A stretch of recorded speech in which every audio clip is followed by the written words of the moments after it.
سارے لکھتے ہیں. میں گناہگار ہوں کہ میں نے لکھ دیا تو میری پکڑ ہو گئی. اسی کالم میں آپ نے لکھا کہ 35,000 روحیں سیدھی پختونخوا میں اتری. ہاں ملک کی رانی اب آپ نے رانی بنا دیا اسے. اور وہ جو کارکن ہیں جن کی آپ عوام کی قسم کبھی آپ نے اردو نثر پڑھی ہے تو وہ لٹیرے نے سارے تے ایتھے ملک کہنا توہین, بہت بڑی توہین اور گستاخی. اللہ اللہ اللہ, میں معافی مانگتا ہوں. عمران خان بہادر شروع سے ہی بہادر ہے, اس میں کوئی شک نہیں ہے, بہادری میں کوئی شک نہیں ہے عمران خان کی. السلام علیکم ناظرین کرام. سہیل وڑائچ کو عوامی دباؤ کے سامنے ہتھیار ڈالنے پڑے اور ان کو معافی مانگنی پڑی. کیا یہ بات درست ہے؟ آپ ذرا یہ ویڈیو دیکھیے, پھر اس کے اوپر بات کرتے ہیں. کیتی ہے یہ میں معافی منگنا, میں دائرہ اسلام تو خارج ہو گیا. ارشاد پٹی صاحب دے جڑا احترام دا دائرہ ہے جو نکل گیا ہے جناب. میرا بڑا اس دائرے چ میں جناب معافی مانگ کے دوبارہ داخل ہونا ایک جناب دے جڑی احترام وفا سیاست دے اعلیٰ قوانین جناب جدے تے عمل پیرا نے لوکاں نو لٹیا اور کرپٹ اور پتہ نہیں کی نہ دے کے, ٹھیک ہے, اور پتہ نہیں کتھوں انہوں دے خلاف الزام لیا کے لاندے ہو تے جی اسی دو لفظ لکھ دیتے ہیں تو انہوں نے بڑی تکلیف ہے. میں سر یہ اگر آپ بلیو می آپ اور میں بیٹھے ہیں اے ہن تسی ثابت نہ کرو کہ تسی بہتر ہو یا میں بہتر ہاں, یہ قوم نو فیصلہ نہیں, تسی فیصلہ اور نہیں. گل اے کہ اپنے ویوز نے, منوں اپنے ویوز رکھنے دا حق نہیں حاصل. بس یہاں تک تو ٹھیک ہے. بس اچھا ہن اے تسی وچوں کڈ کے جی اے وال میں تواڈے کڈے نے وال, تسی پتہ نہیں کی کیتا ہے. تواڈے تے جرائم اننے لمبے نے کہ کل اگر ملک چ اصلی جمہوریت آ گئی تو جڑے چند مجرم جڑے نے سب تو اگے ہون گے, اسی تو معافی تواڈی لیے بھی دعا کران گے کیونکہ اسی تے کسے نو بھی جیل چ نہیں جانا دینا. لیکن تسی انہاں چ 5-4 ہوو گے, 5-4 جڑے بندے جنہاں جمہوریت نو نقصان پہنچایا, شخصی آمریت فوجی آمریت دے حق چ ہمیشہ گلاں کیتیاں تو اور سویلین جڑے نے انہاں دے ہمیشہ خلاف رہے ہو. یہ جناب دا پورا ریکارڈ ہے. ہاں سر میں اس کو ایگری کرتا ہوں, لیکن تھوڑی بہت رد و بدل. خیر یہ میرے ویوز ہیں جس کا آپ کو احترام کرنا چاہیے. ٹھیک ہے, اتنا تو آپ مجھے حق ہے کہ نہیں؟ حق ہے. ڈونکی راجہ کو اتنا تو حق ہے نا. نہیں آپ تو ڈونکی راجہ نہیں ہیں, آپ سیاست میں آئیں گے تو آپ پتہ نہیں کیا بنیں گے. اچھا سر 8 فروری 2024 کے الیکشن میں کتنی سیٹیں تھیں آپ کے خیال میں پی ٹی آئی؟ مجھے نہیں پتا. اچھا فرینکلی میں نے اس پہ ظاہر ہے کوئی فیئر تو الیکشن نہیں تھے, یہ تو میں پہلے دن سے کہتا ہوں. اچھا کیسا آپ کو لگتا ہے کہ یہ یاسمین راشد اور نواز شریف صاحب کی سیٹ کون جیتا تھا؟ ریئلی نہیں پتا, میں نے نہ اس کی تحقیق, کیونکہ سارا یہ معاملہ ہی جو ہے وہ شبے میں پڑ گیا نا, شک و شبے میں. اچھا تو پھر کہ کس طریقے سے اس کو انویسٹیگیٹ کریں, نہ تو کوئی جو ہے وہ آزادی ہے کہ آپ کی ایکسیس ہو الیکشن کمیشن تک, تو ہر چیز ہی اس کے بعد. تو میں تو ویسے جتنی یاسمین راشد کے لیے میں آواز بلند کرتا ہوں, بوڑھی عورت ہے اور ساری زندگی پروفیشنلزم کی ہے, ساری زندگی. یہ جو 4 لاہور والے ہیں نا, یہ تو بیچارے بہت ہی زیادتی ان سے ہو رہی ہیں.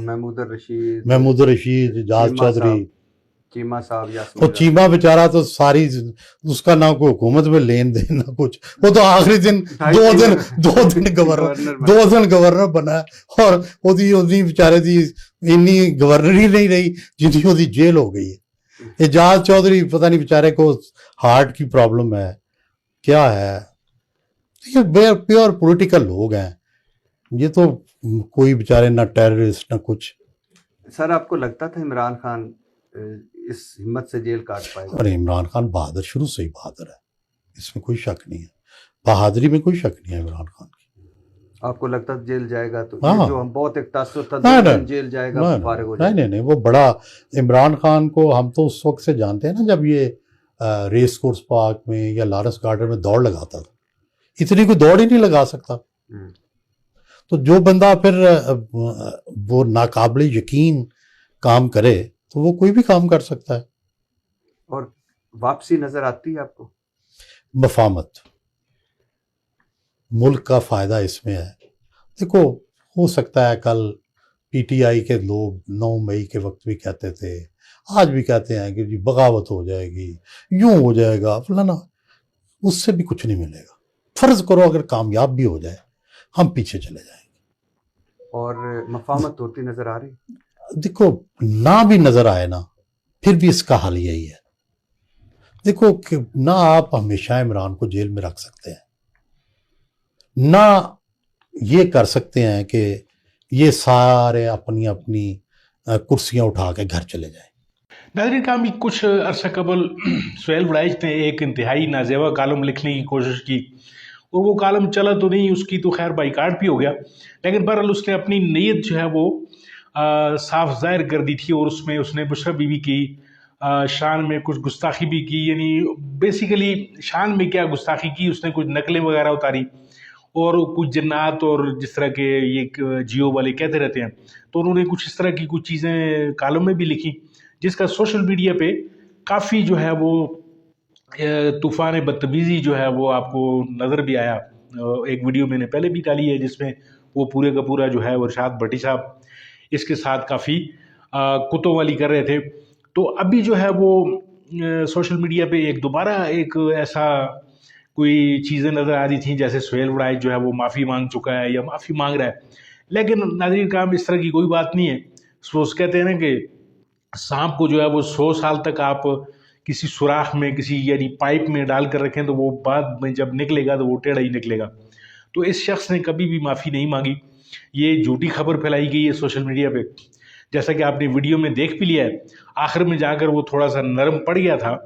ارشاد بھٹی کے سوالات کے آگے اس نے جو ہے وہ ہتھیار ضرور ڈالے تھے، لیکن معافی والی بات یہ نہیں کرتے، کیونکہ فرعون کو بھی اس کو آخر دم تک اس کو پتہ تھا کہ وہ غلط کر رہا ہے، لیکن اس نے معافی مانگنے سے انکار کیا ہوا تھا. تو یہ بھی اپنے زمانے کے چھوٹے موٹے فرعون ہیں جو معافی مانگنا اپنے لیے حد تک عزت سمجھتے ہیں. تو دیکھتے ہیں کب تک یہ بدماشی پہ تلے رہتے ہیں. تو آپ بھی انتظار کیجیے، میں بھی کرتا ہوں. ملتے ہیں آپ کے ساتھ کسی اور ویڈیو کسی اور موضوع میں. یہاں تک اگر آپ میری ویڈیو دیکھتے ہوئے آ چکے ہیں تو ناظرین کرام اس کو لائک کیجیے، شیئر کیجیے اور چینل کو ضرور سبسکرائب کیجیے اگر آپ چینل پر نئے ہیں. ملتے ہیں آپ کے ساتھ کسی اور ویڈیو کسی اور موضوع میں. تب تک کے لیے دیجیے اجازت. اللہ آپ کا حامی و ناصر.